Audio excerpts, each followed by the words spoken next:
নমস্কার, আপনারা দেখছেন নিউজ টাইমের ডিজিটাল পেজ, আর আপনাদের সঙ্গে রয়েছি আমি সুপ্রিয়।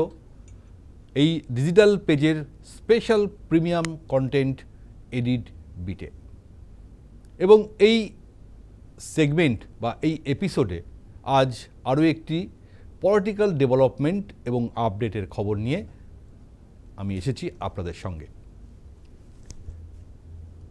চন্দ্রিমা ভট্টাচার্য, যিনি লাস্ট এক মাস সুব্রত বক্সী অসুস্থ হওয়ার পর দলের সভানেত্রী ছিলেন, কিন্তু সেই চন্দ্রিমা ভট্টাচার্য আজ দুপুরবেলায় তার পদত্যাগপত্র পাঠিয়ে দিলেন মমতা বন্দ্যোপাধ্যায়কে। অর্থাৎ মমতা বন্দ্যোপাধ্যায়ের আরেক ছায়াসঙ্গী চন্দ্রিমা ভট্টাচার্য এবারে মমতার হাত ছাড়লেন। এখনও পর্যন্ত ট্যাগলাইনে এটাই হয়তো খবর, কিন্তু এর পিছনে আরও অনেক সমীকরণ রয়েছে, এবং এর সূত্রপাত গতকাল অর্থাৎ শুক্রবার মেট্রোপলিটন বাইপাসে তৃণমূলের যে অস্থায়ী অফিস ছিল সেখানে যখন ঋতব্রতপন্থী তৃণমূলরা সেই অফিসের দখল নেন, সেই সময় চন্দ্রিমা ভট্টাচার্য সেই অফিসে বসেছিলেন। এবং ঋতব্রতপন্থীরা যখন ঢুকে পড়েন সেই অফিসে, যেখানে ফিরহাদ হাকিম, ঋতব্রত ভট্টাচার্য, সন্দীপন সাহা, আখরুজ্জামান, জাভেদ খান সবাই ঢুকে পড়ার পর তিনি সেই অফিস থেকে বেরিয়ে বাড়ি চলে যান। কিন্তু সেটা সহ্য হয়নি মমতা বন্দ্যোপাধ্যায়। কুণাল ঘোষ, মদন মিত্ররা বাইরে থেকে হম্বিতম্বি অনেক কিছু করেছেন, কিন্তু সেই অফিসের দখল আর নিতে পারেননি। ফলে মমতার গা যেন আরও জ্বলে গেছে। সেই রাগটা কার ওপরে পড়েছে? চন্দ্রিমা ভট্টাচার্যের ওপর। মমতার ফোন যায় চন্দ্রিমার কাছে, তিনি নাকি এই তৃণমূল ভবন তুলে দিয়েছেন ঋতব্রতপন্থী তৃণমূল বিধায়কদের হাতে। এটাই তার বক্তব্য, এবং এত অভিমান হয়েছে চন্দ্রিমা ভট্টাচার্যর যে তিনি আজ এই পদ অর্থাৎ সভানেত্রীর পদ যেমন ছেড়েছেন, আর বাকি অন্যান্য আরও গুরুত্বপূর্ণ পদ ছিলেন, সমস্ত পদ থেকে তিনি পদত্যাগ করেছেন এবং চিঠি লিখে দিয়েছেন মমতা বন্দ্যোপাধ্যায়কে। সেখানে আবার তিনি মমতা বন্দ্যোপাধ্যায়কে প্রাক্তন মুখ্যমন্ত্রী উল্লেখ করেছেন, যে মমতা বন্দ্যোপাধ্যায় এখনও মনে করা হয় এই দলের চেয়ারপারসন। যদিও সে কথা ঋতব্রতপন্থী তৃণমূলরা মানেন না, তারা মনে করেন তারাই আসল তৃণমূল, কারণ পরিষদীয় দল তাদের সঙ্গে রয়েছে, 2/3 বিধায়করা তাদের সঙ্গে রয়েছে, এবং নির্বাচন কমিশনের ফুল বেঞ্চে তারা সেটাই বলে এসছেন যে আমরাই আসল তৃণমূল, এই প্রতীকও আমাদের থাকা উচিত, তহবিলও আমাদের থাকা উচিত। যদিও সে বিচার এখনও বিচার চলছে নির্বাচন কমিশনের, কেন্দ্রীয় নির্বাচন কমিশন কি সিদ্ধান্ত জানা তার ওপর। কিন্তু চন্দ্রিমা ভট্টাচার্যর এইভাবে চলে যাওয়া অনেক প্রশ্নের জন্ম দিয়ে যাচ্ছে। আর কে কে এবার মমতা বন্দ্যোপাধ্যায়ের হাত ছাড়বেন? আর তো নাম হাতে গোনা কয়েকটা, কুণাল ঘোষ, কল্যাণ ব্যানার্জি, মহুয়া মৈত্র, যারা একটু সংবাদ মাধ্যমের সামনে বড় বড় কথা বলেন, কিন্তু বাকিরা কোথায়? কেউ আর ধারে কাছে নেই। ফলে আজ যখন এই পদত্যাগপত্র পাঠিয়ে দিলেন, তারপরে আরও একটি খুব গুরুত্বপূর্ণ ছবি, যে ছবি দেখতে আমরা অভ্যস্ত ছিলাম না এতদিন, অর্থাৎ চন্দ্রিমা ভট্টাচার্য আজ অ্যাসেম্বলিতে এসে অর্থাৎ বিধানসভায় এসে বৈঠক করলেন কার সাথে? ঋতব্রত বন্দ্যোপাধ্যায়, ফিরহাদ হাকিম, জাভেদ খান সহ, সন্দীপন সাহা সহ সমস্ত বিদ্রোহী ব্লক হিসাবে পরিচিত বিধায়কদের সঙ্গে। এবং তিনি যখন ঢুকছেন তার সঙ্গে কারা কারা রয়েছেন নিশ্চয়ই সেই ছবিটা আপনারা দেখতে পাচ্ছেন। এবং সেই বৈঠক হওয়ার পর সংবাদ মাধ্যমের সামনে নিজের অভিমানের কথা জানিয়ে চন্দ্রিমা ভট্টাচার্য বললেন যে কেন তিনি পদত্যাগ করেছেন। একবার সেই বক্তব্যটা আমরা শুনুন চন্দ্রিমা ভট্টাচার্য কি বলেছেন। গতকাল এই ঘটনাগুলোর পরে তিনি আমাকে ফোনে বলেছেন যে আমি হাতে তুলে দিলাম, মানে এই কিছু এমএলএরা যারা গেছিলেন তাদের হাতে আমি ভবনটা তুলে দিলাম। তো আমি ভবন তুলে দেবার কি? আমি তো জানি না, তারা আমার ঘরেই আসেনি, তাদের সাথে আমার দেখাও হয়নি। আমি বেরিয়ে গেছি, তারপরে তারা ওই ঘরে ঢুকেছে। সুতরাং আমার কাছে ভবন তুলে দেবার কোনো ব্যাপার নেই। সেটাই তো আমি মর্মাহত হয়েছি, বেদনাহত হয়েছি যে আমার বিশ্বাসযোগ্যতা প্রশ্ন চিহ্নের মুখে। হয়তো আমার ব্যর্থতা, আমার কোনো অভিযোগ নেই, তাই জন্যই তো আমি পদত্যাগ করেছি। আমি আবারও বলছি যে কোথায় কি আছি কি না আছি, আমি যেখানে ছিলাম সেখান থেকে আমি পদত্যাগ করেছি, সেই পদ থেকে, এবং যাবতীয় পদ থেকে পদত্যাগ করেছি। এমনকি যেগুলো ব্যাংকের আমি অথরাইজ সিগনেটারি ছিলাম, আমি সেই সমস্ত ব্যাংকের যেগুলো মানে তৃণমূল কংগ্রেসের, অল ইন্ডিয়া তৃণমূল কংগ্রেসের নামে ব্যাংক অ্যাকাউন্ট অথবা রিলেটেড ব্যাংক অ্যাকাউন্ট, আমি যার যার অথরাইজ সিগনেটারি ছিলাম আমি সব থেকে রিজাইন করেছি। এবং ইসিআই এর কাছে আমি কন্ট্যাক্ট পারসন ছিলাম, আমাদের মাননীয় মুখ্যমন্ত্রীর পক্ষ থেকে দলের আমি কন্ট্যাক্ট পারসন ছিলাম মাননীয় মুখ্যমন্ত্রী অর্থাৎ পূর্ব মুখ্যমন্ত্রী। তো সেই জায়গায় দাঁড়িয়ে ইসিআই এরও সেই জায়গা থেকে আমি নিজেকে উইথড্র করে নিয়েছি, সেটা আমি ইসিআই এর কাছে যথাসময় জানিয়ে দেব।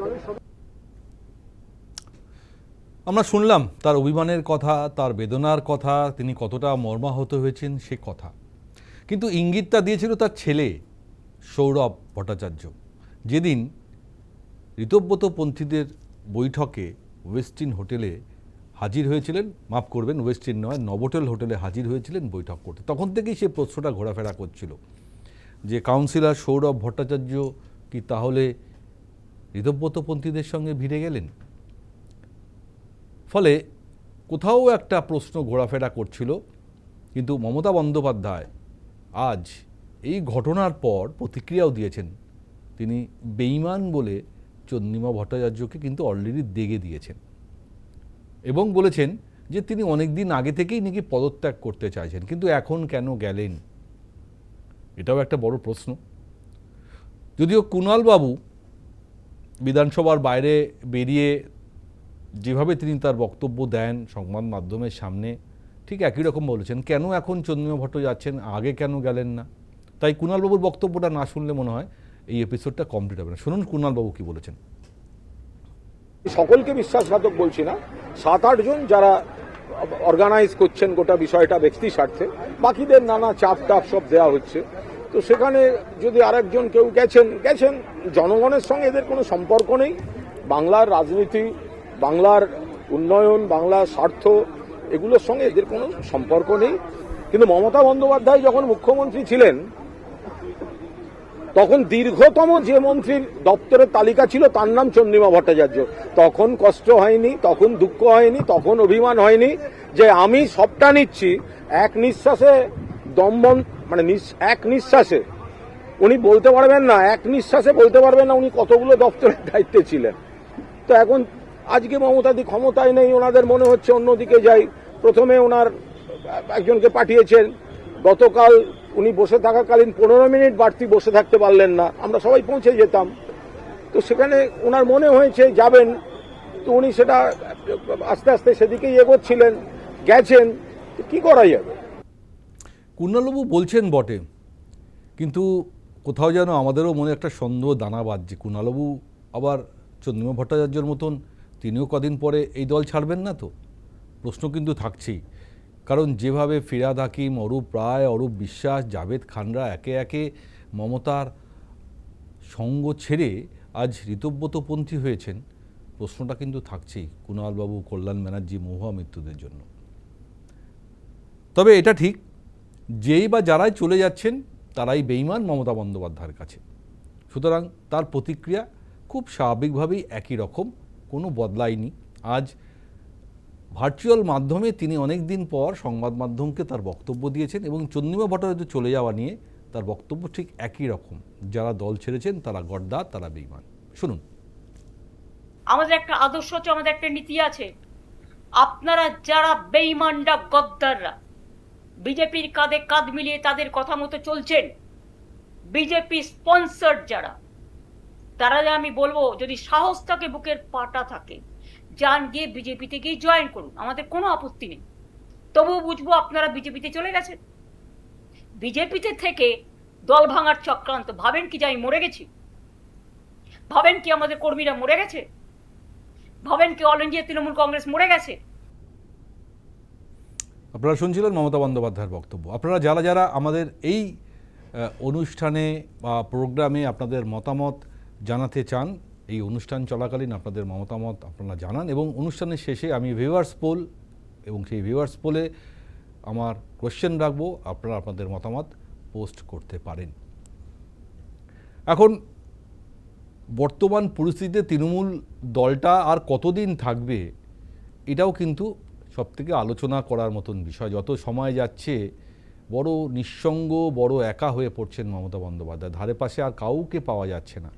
অন্যদিকে তার ভাইপো অভিষেক বন্দ্যোপাধ্যায়কেও আর কোথাও দেখা যাচ্ছে না, শুধুমাত্র আদালত ছাড়া।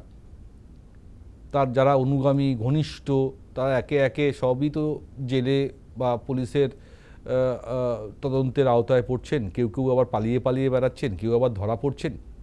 ফলে মমতা বন্দ্যোপাধ্যায় এখন কাদের নিয়েই দল চালাবেন সেটা এখন বড্ড মানে বলার মতন জায়গায় আর মমতা বন্দ্যোপাধ্যায় নিজেই নেই। সে কারণে তিনি প্রায় হাল ছেড়েই দিয়েছেন বলা যায়। কিন্তু হাল ছাড়লে তো হবে না, তার মুখ বা তার বক্তব্য সে কথা বলে না। ফলে আজ চন্দ্রিমা ভট্টাচার্য দল ছাড়লেন, কিন্তু চন্দ্রিমা ভট্টাচার্য সত্যি সত্যি কি ঋতব্রত পদ্ধতির সঙ্গে হাত মেলাবেন সেটা কিন্তু আজকে পরিষ্কার হয়নি। না আরও কয়েকদিন লাগবে এই বিষয়টা আরও পরিষ্কার হতে। তবে এটুকু বলা যায়, গতকাল তৃণমূলের পার্টি অফিস দখল করার পর ঋতব্রত বন্দ্যোপাধ্যায় যে কথাটা বলেছিলেন, যে বক্তব্য দিয়েছেন, ইঙ্গিতপূর্ণ বক্তব্য, সময় আরও অনেক কিছু ঘটবে, দেখতে থাকুন। অনেকটা সেরকমই আজ চন্দ্রিমা ভট্টাচার্য ঘটল, আগামী কাল বা তার কয়েকদিন পর আর কে কে এই দলে নাম লেখান সেটা নিয়েও হয়তো আমাদের এই আলোচনা আরও করতে হবে। ডেভেলপমেন্ট যা যা আসবে নিশ্চয়ই আপনাদেরকে জানাবো। তবে এটুকু বলতে পারি, যত সময় যাচ্ছে তৃণমূল দল তাসের ঘরের মতন ভেঙে পড়ছে, এবং এই ভেঙে খান খান হওয়া তৃণমূলের ভবিষ্যৎ কিভাবে আগামী দিন চলবে তা নিয়ে কিন্তু বড় রাজনৈতিক বিশেষজ্ঞরাও এখন প্রশ্ন তুলছেন। আমাদের অনুষ্ঠান এখানে শেষ করছি, আর আজকে একদম সময় নেই, কিন্তু শেষ করব তার আগে আমাদের ভিউয়ার্স পোল আমরা রেখেছি, যেখানে আপনাদের মতামত আপনারা পোস্ট করবেন। আজকে আমার প্রশ্ন, তৃণমূলের এই ভাঙনের জন্য কে দায়ী? 1 মমতা বন্দ্যোপাধ্যায়, 2 নাকি অভিষেক বন্দ্যোপাধ্যায়? আপনারা আপনাদের মতামত ভিউয়ার্স পোলে পোস্ট করে জানান, এবং আপনাদের এই মতামত নিয়ে আমরা নিশ্চয়ই আপনাদের সঙ্গে আবার আলোচনা করব, ডিসকাস করব। তবে আমরা অভিভূত যে তো অল্প সময়ের মধ্যেও এই ভিউয়ার্স পোলে আপনারা আপনাদের মূল্যবান মতামত আমাদেরকে জানাচ্ছেন। শেষ করছি আজকের প্রিমিয়ার কন্টেন্ট এডিট বিট। প্রত্যেক দিন রাত্রির 11টায় আমি আসব, এবং নতুন নতুন অনেক খবর নিয়ে। সঙ্গে থাকুন, দেখতে থাকুন নিউজ টাইমের ডিজিটাল পেজ। নমস্কার।